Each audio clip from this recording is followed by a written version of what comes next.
Hello occult people, today I'm going to be talking about road opener spells, and the reason why I'm doing this today is because I personally am going to cast a road opener spell for myself, so I thought that I would bring you along with me and show you kind of how I go about this.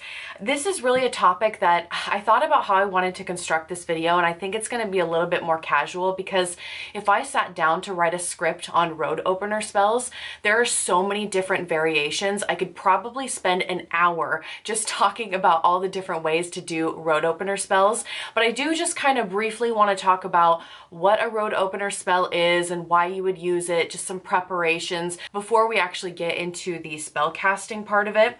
But the way that I do it, it's super easy. It's beginner friendly. It's accessible. But if you are a beginner witch, you will still need to know the basics of energy manipulation. So you will still need to know the anatomy of a spell, how to descend into an altered state of consciousness, how to raise energy, release energy. You'll still need to know how to center and ground your energy, how to direct it. So these are all the basics, obviously, that you would need to know as a beginner witch anyways. So I've got two videos that I will link below if you are a beginner. I have one video called How to Cast a Spell, and it goes over the anatomy of spell casting. And then I also have another video on energy manipulation, how to center your energy, ground your energy, and direct it. But beyond that, let's talk about the purpose of road opener spells. They are probably my favorite kind of spells to cast right now. I kind of go through phases, but it's definitely my favorite currently. And road opener spells, as I said previously, they're so versatile. They're really meant for opening the roads, opening the pathways, removing any obstacles in your path,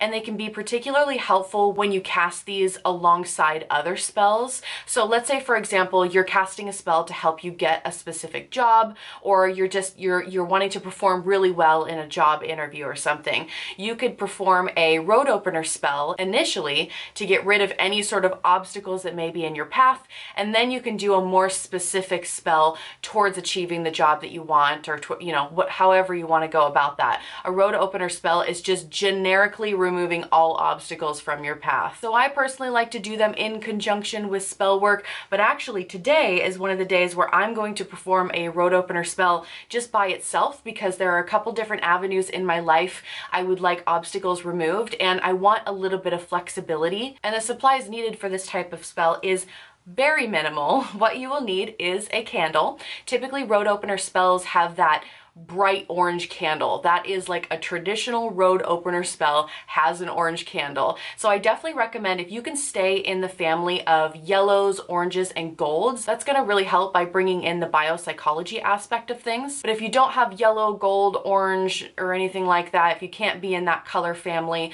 white is fine. White is always a great substitute for anything. So you're going to need a candle, you're going to also need some bay leaves, and then you're going to need some dirt. This is dirt from my personal garden, and honestly you can get your dirt from anywhere, and where you get your dirt can also play a factor into the spell as well. So a lot of people like road opener spells because not only do they open up possibilities and remove obstacles, but it's almost like if you've ever been in that point where you've been sitting at a crossroads and you don't know what the right decision is. You can either go this way or you can go this way, and you don't know what to do. A road opener spell is going to be a really great spell for you to do in that moment to help remove the obstacles so you can see more clearly which decision is best for you to make. So in this case, if you are going to do kind of a crossroads style road opener spell, you could actually get your dirt from a crossroads that's somewhere near your house if you want to. You can go out into the forest, like if you work with land spirits and you want to take a little bit of the dirt from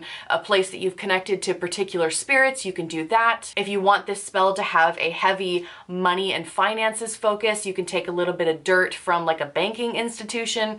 Careful with that, because I don't know the laws on that. I'm not telling anybody to do anything, I'm just trying to give you ideas here. But really, where you get the dirt can kind of factor into your spell. I'm using dirt from my garden because I have a personal relationship with the land that I live on, and I want the land spirits to assist in this type of working. So that's my own personal preference. Again, it doesn't matter where you get the dirt, but you can add that extra symbolic element to it if you want to really be choosy where you're getting your dirt from. And that's basically it. I mean, you're you're gonna need a plate, obviously, and a fire-safe dish, and I'll show you the whole process here, but as far as ingredients go, that's really all you need. I am personally adding a little bit extra into this spell, but it's absolutely not necessary. I am gonna add some cinnamon because cinnamon is just great for prosperity and abundance. So I will be anointing my candle with cinnamon, and I'll probably mix some of the cinnamon into the dirt as well, because we are going to be making a physical road with the dirt. I'm also going to add a little bit of gold glitter because my whole setup right now is really bringing in the yellow gold themes. I don't have an orange candle today, so we're going with the yellow and gold. And because I'm extra, I'm gonna use some gold glitter because why not, you know? Use some glitter, use some pizzazz, okay? But really, you can add whatever else you want into this spell. It is totally open for interpretation. So let me show you the altar setup that I have going on right now, and we will kind of cast this spell together. I'm gonna do my personal spell offline, but I will show you just the skeleton, the basics of what it's like to cast a spell like this. Okay, so here's my current setup. You can really see that I'm sticking with the gold and yellow theme, but I have my candle here that I have anointed with cinnamon, and all I really did was take some oil and mix it with cinnamon powder to create a paste. That way it kind of smears onto the candle a little bit easier. I find that trying to dump the cinnamon just straight onto the candle is a nightmare, so I usually like to create a paste beforehand. But as far as preparing the candle goes, I mean, you can really do anything that you want with these candles, and I'll secure it in place here in a moment. It's not very secure right now, but because this is a beeswax candle, I can't really carve anything into it easily, but if you have a different type of candle where you can carve things in easily, I definitely recommend carving something in. So you can carve in your full name and birth date if you'd like to. You can carve in an affirmation such as "the roads are open for me," or you can just carve in "road opener" or "open road" or some sort of variation like that. People do a lot of different things. I personally like "the roads are open for me." That's the phrase that I've had the most success with, but you can really do whatever you want. If this were a candle that I could carve in, I would definitely put my name and birthday on it, but that's just me. Moving that aside, so I've got my dirt here, so I'm gonna mix in some cinnamon and some gold glitter. Again, this is totally not necessary. This is just a me thing, so you can mix in whatever herbs you want in here that pertain to your intention or whatever goal it is that you have in mind. Okay, now that my hands are sufficiently getting dirty mixing this dirt, what you're gonna do is you're gonna wanna actually create a road with the dirt on your platter. So some people like to do just like a straight road. You can even put things on the side of the road if you really want to get fancy. Honestly, that's too much effort for me. But what I like to do is I like to make a crossroad with the dirt because I want this to not only remove obstacles, but I want it to open new pathways for me, new ways of thinking, new opportunities essentially. So I'm going to create a crossroad.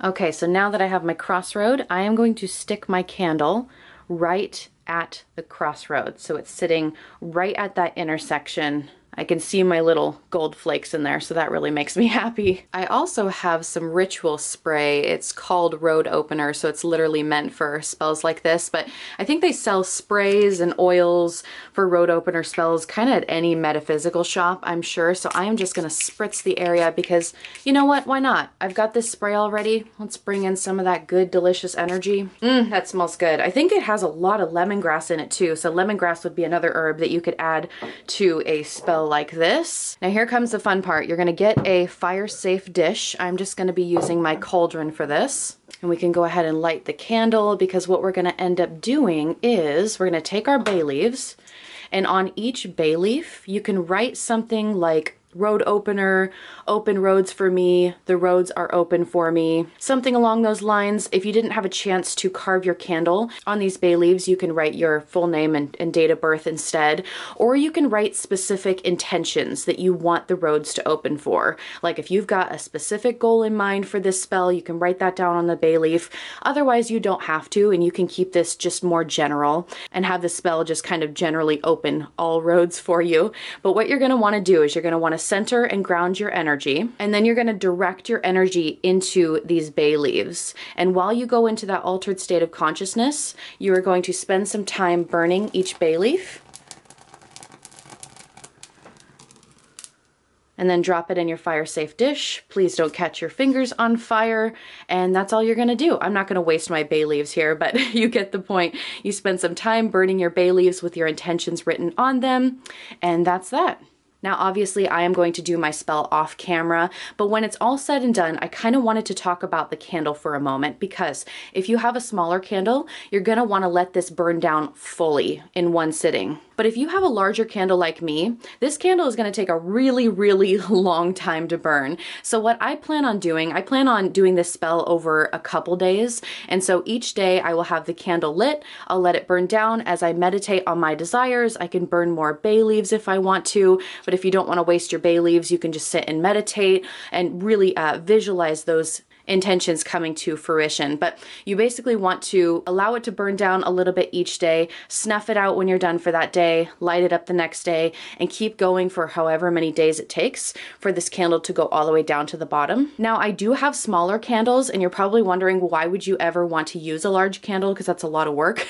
In my experience, in my own personal magical practice, this is not the opinion that everyone's going to have, but the more effort and the more energy and the more time that I'm putting into a spell, typically the bigger results I see. And I'm hoping for some big results. So this is something that I do want to do over multiple days. But again, not everyone has the time for that or even wants to do that. So you definitely don't have to if you don't want to. Now, once the candle has fully burned down, I'm going to take this dirt and I'm going to recycle it back into my garden. But you can put it in a compost if you've got a compost. You can find somewhere out in the forest to spread the ashes of your bay leaves and the dirt that you used. It's really however you want to recycle that back to the earth is totally up to you. I hope you found this short tutorial enjoyable, and thank you so much for watching. I will see you in another video soon. Bye.